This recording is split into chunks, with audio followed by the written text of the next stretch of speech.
গণহত্যাকারীদের জনগণের ময়দানে রাজনীতি করার কোনো অধিকার থাকতে পারে না।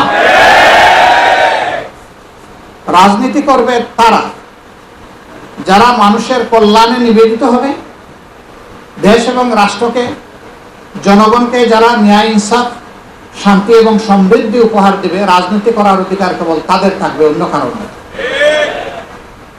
এবং রাজনীতি করতে হবে দেশের মানুষের সেন্টিমেন্টকে ধারণ করে, আকাঙ্ক্ষাকে ধারণ করে। বাইরের কারো তুষ্টির জন্য দেশের রাজনীতি আর চলবে না।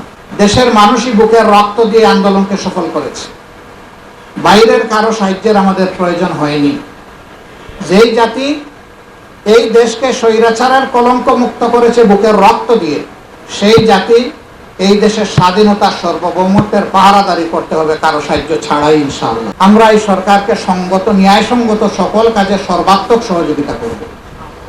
কিন্তু এই সরকার যদি কোনো জনগণের স্বার্থের বিপরীত কাজে হাত দেয়, আমরা সংশোধনের চেষ্টা করব।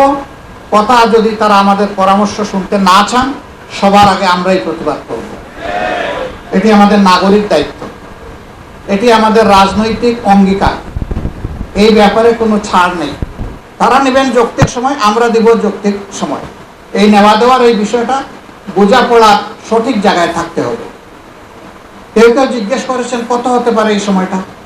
আমরা বলেছি যে সংস্কারের ব্যাপারটার উপরে নির্ভর করবে এই সময়টা কতটুকু হবে।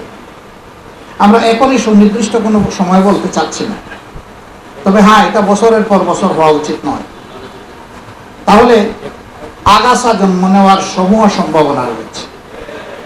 সমাজের শৃঙ্খলা ভেঙে পড়ার আশঙ্কা আছে।